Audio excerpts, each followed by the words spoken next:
এই শোনো না, একটু দিবে? আমি খাবো। কি দেব? আর কি খাবে? এই যে তুমি গোল গোল যে জিনিস আমার সামনে রেখেছো, ওইগুলো খাবো। এগুলো তোমার খাবার না তো। এইগুলো তোমায় দেওয়া যাবে না। তো এইগুলো কারণ খাবার, আমি খাবো, দাও না প্লিজ। আমার জিভে জল চলে এসেছে। আরে যাও তো। আমি আমার জিনিস কখনো কাউকে খেতে দেই না। এখন আমি সামনে থেকে বিদায় হও। তা না হলে এখন মাইর দিব তোমায়, মাইর। মেঘা রাজের সামনে থেকে প্লেটটা সরিয়ে নিল। রাজ মেঘার খাবার প্লেটের দিকে তাকিয়ে আছে। আজ গার্লফ্রেন্ডকে নিয়ে ঘুরতে এসেছেন রাজ। মেঘাকে নিয়ে এর আগে কখনো ঘুরতে আসেনি সে, আজই প্রথম। মেঘাকে নিয়ে ঘুরতে এসে রাজ রাস্তার পাশ দিয়ে যাচ্ছে আর মেঘার সাথে কথা বলছে। রাজের সাথে কথা বলতে বলতে মেঘার চোখ পড়ল রাস্তার পাশের একটি দোকানের দিকে। দোকানটা ফুচকার দোকান ছিল। মেঘা ফুচকা খেতে ভীষণ পছন্দ করে। মেঘা ফুচকা দেখে নিজের লোভ সামলাতে পারেনি। রাজকে ফেলেই সে দৌড়ে চলে যায় সেই ফুচকার দোকানে। রাজ মেঘাকে এমন দৌড়ে চলে যেতে দেখে সেও মেঘার পিছন পিছন দৌড় লাগালো। মেঘা ফুচকার দোকানে এসে একের পর এক ফুচকা নিয়ে খেতে লাগলো। রাজ কখনো ফুচকা খায়নি, তাই ফুচকা দেখে তারও লোভ হলো ফুচকা খাওয়ার। মেঘার থেকে ফুচকা চাইতেই মেঘা সরাসরি রাজকে না করে দিল। রাজ এবার মেঘাকে উদ্দেশ্য করে বলল, এই আমায় দেখিয়ে দেখিয়ে ফুচকা খেলে কিন্তু তোমার পেট খারাপ হবে, অসুস্থ হয়ে পড়বে তুমি। পড়লে পড়বো, সমস্যা কোথায়? কিন্তু তোমায় ফুচকা দেওয়া যাবে না। কিন্তু কেন? আমায় দিলে কি হবে? কেন গো, ভুলে গেলে ওই দিন কি বলেছিলে? আমি যখন ফুচকা খাওয়ার বায়না করেছি তখন তো বলে দিয়েছো যে এইসব অস্বাস্থ্যকর খাবার, এসব খেতে নেই।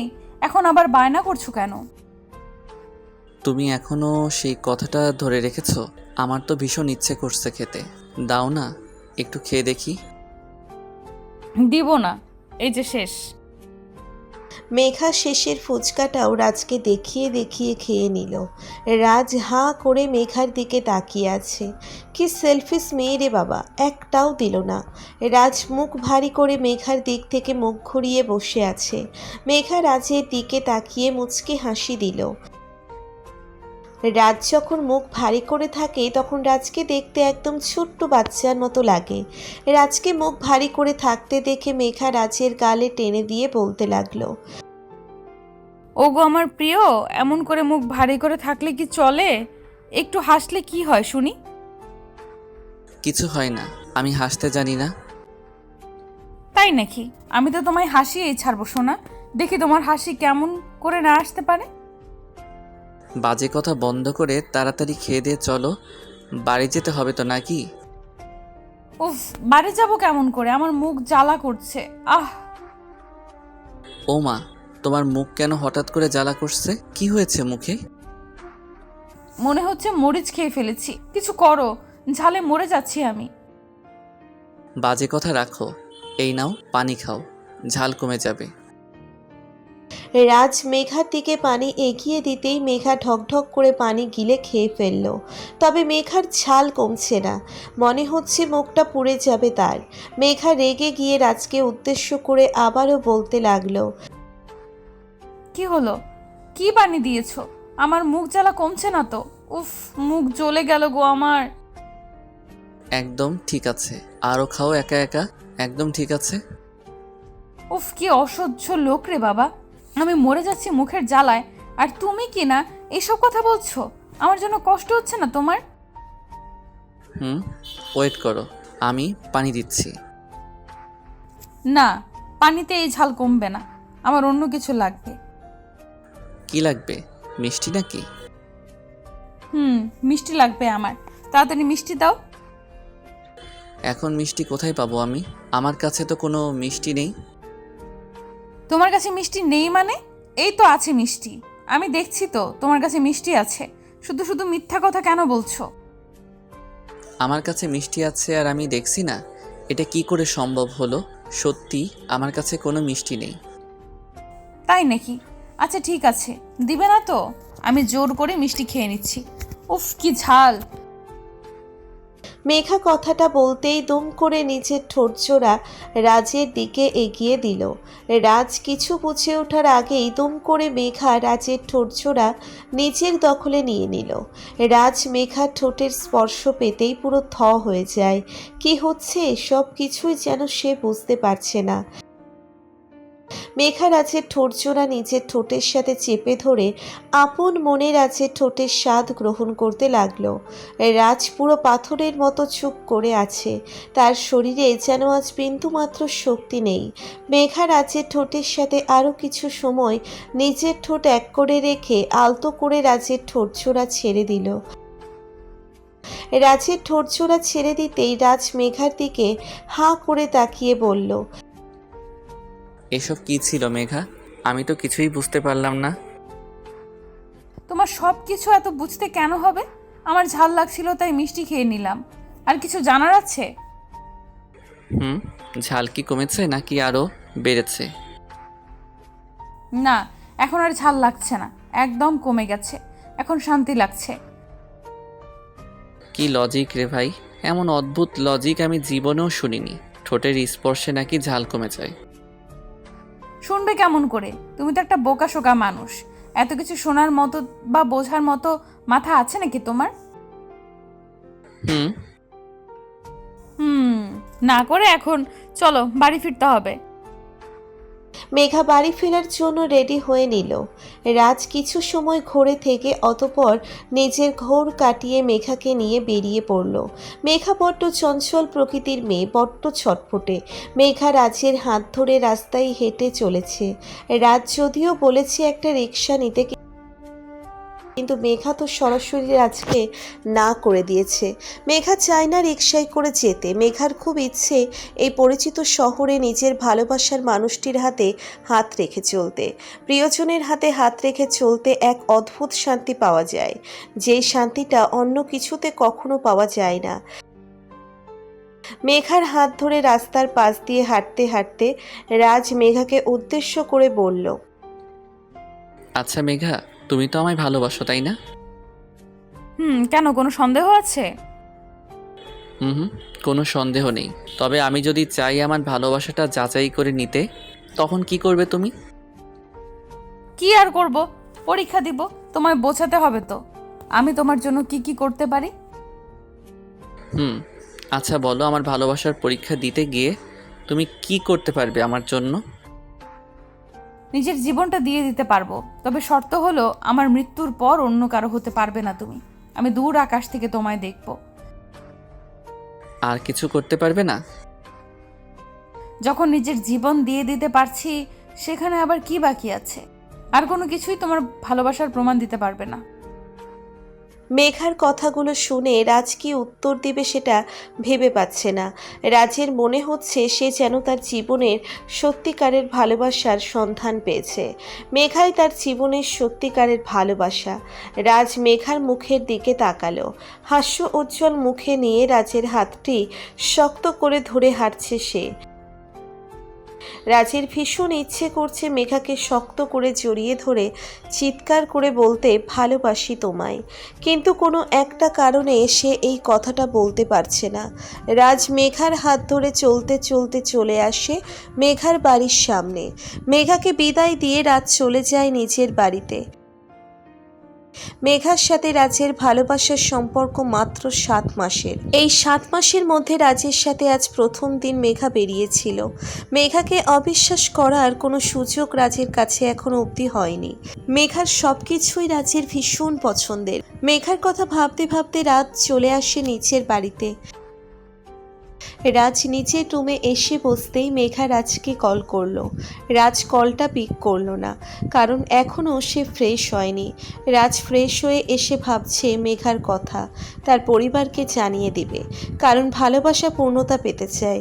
ভালোবাসা যদি পূর্ণতার নেশায় মেতে না উঠতে পারে, তবে সেটা আর ভালোবাসা থাকে না। রাজ মেঘাকে নিয়ে চিন্তা করতেই আচমকা আবারও মেঘার নাম্বার থেকে কল চলে এলো। রাজ মেঘার কলটা পিক করতেই ফোনের ওপার থেকে মেঘার কান্না ভেজা কণ্ঠস্বর ভেসে এলো। মেঘার কান্না ভেজা কণ্ঠস্বরটা শুনে রাজ ভীষণ বিচলিত হয়ে পড়ল। রাজ মেঘাকে উদ্দেশ্য করে বলল, এই কান্না করছো কেন? কি হয়েছে আমায় বলো। কি হয়েছে সেটা জানতে না চেয়ে বলো কি হয়নি। আমার মনে হচ্ছে আমি আর বেশি দিন বেঁচে থাকতে পারবো না। কি সব বাজে কথা বলা শুরু করেছো? বলবে তো আমায় কি হয়েছে? তোমার সাথে বাইরে ঘুরতে দেখে ফেলেছে আমার বাবা।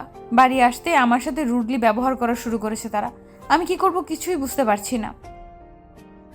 ধুর পাগলি, এই ছোট্ট ব্যাপার নিয়ে কান্না করতে হয় নাকি? সব ঠিক হয়ে যাবে, চিন্তা করো না। কিচ্ছু ঠিক হবে না। বাবা আমার বিয়ে ঠিক করেছে, কাল ছেলেপক্ষ দেখতে আসছে। আমি কি করব কিছুই বুঝতে পারছি না। হোয়াট? একদিনের মধ্যে বিয়ের কথা কি করে পাকা করলো? আর তুমি বা আমায় ছেড়ে অন্য কাউকে কেন বিয়ে করতে চাইছো? তুমি আসলেই একটা বোকা, বুঝছো? আমি কেন অন্য কাউকে বিয়ে করতে চাইবো? বাবা আমায় বলেছে কাল ছেলেপক্ষ আসবে। আমি কিছু বলিনি, আর তোমায় ছেড়ে অন্য কারো সংসারে যেতে আমি পারবো না। আমি আত্মহত্যা করব। হ্যালো মেঘা, শোনো, এমন কিছু করিও না।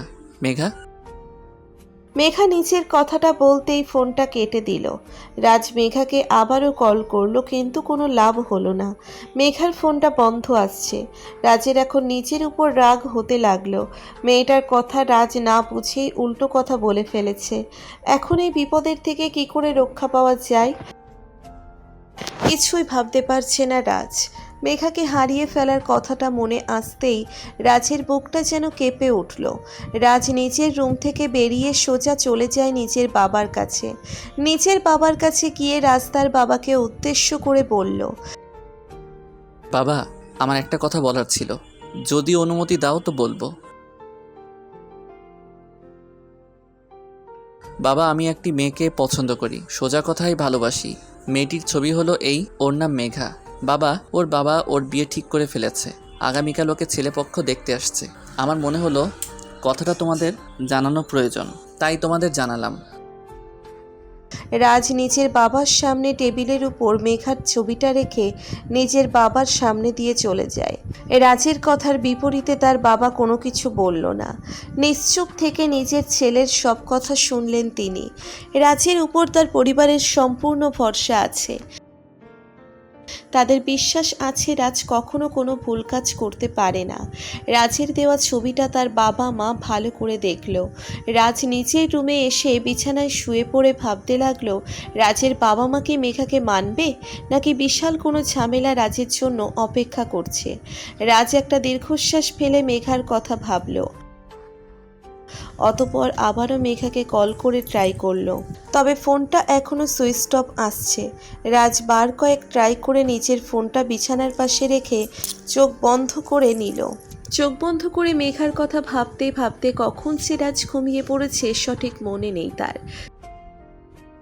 সকালবেলা রাজ নাস্তা খেতে আসতেই রাজকে উদ্দেশ্য করে তার মা বলতে লাগলো, হ্যাঁ রে রাজ, গতকাল রাতে তুই যেই মেয়েটার ছবি দিয়েছিস ওই মেয়েটা তো আমার ভীষণ পছন্দ হয়েছে, কিন্তু ওর সাথে কথা বলতে পারলাম না তো। কথা বলা আর দেখা দুটো করার জন্যই তো তোমাদেরকে বললাম। বাবা কি বলেছে? তোর বাবা আর কি বলবে, জানিস তো তোর উপর ওনার অনেক ভরসা আছে। উনি মেয়ের বাড়িতে আজ যাবে বলেছেন। আজ যাবে? কখন যাবে? আমার না ভীষণ ভয় করছে আম্মু। মেঘার বাবা যদি কোনো রুট ব্যবহার করে তখন কি হবে?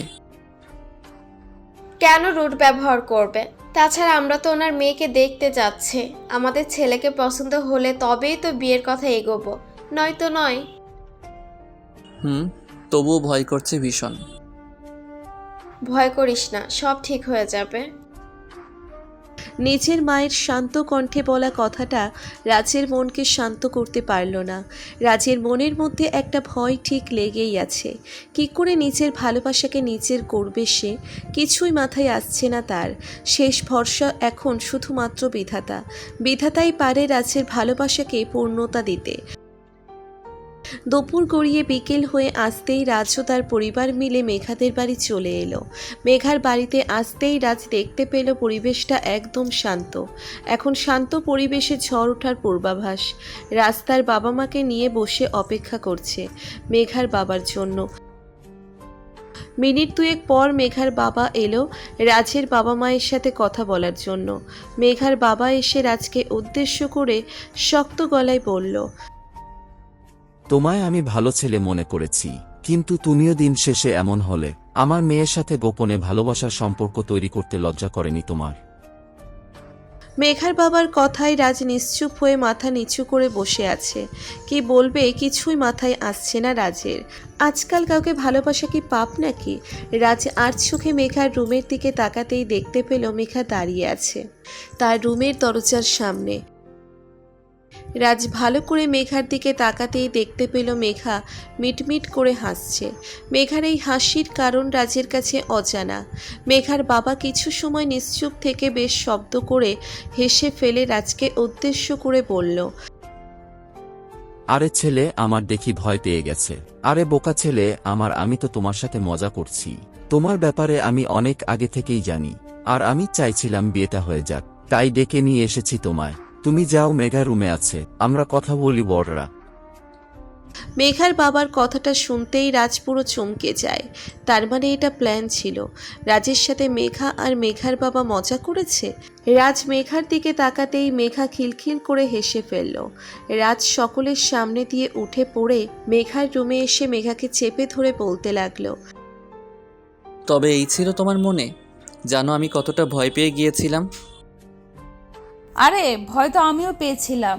আমায় তো বাবা সকালবেলা বলল যে সে সব জানে, আর তোমাকে বাবা অনেক আগে থেকেই পছন্দ।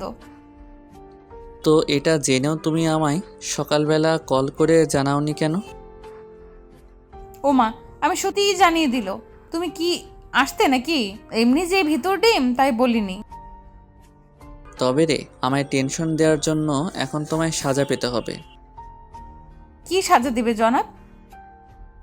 ওইটাই যেটা তুমি রেস্টুরেন্টে আমায় দিয়েছিলে। রাজ কথাটা বলতেই মেঘার ঠোঁটের সাথে নিচের ঠোঁটছোড়া এক করে নিল। ওইদিকে রাজের বাবা মায়ের সাথে মেঘার বাবা মা কথা বলে বিয়ের দিন তারিখ ঠিক করে নিল। ভালোবাসা যখন পূর্ণতা পাবার নেশায় মেতে ওঠে, তখন কোনো বাধাই পারে না পবিত্র ভালোবাসাকে আটকে রাখতে। রাজ আর মেঘার জন্য দোয়া করবেন, তারা যেন সব সময় ভালোবাসায় থাকতে পারে।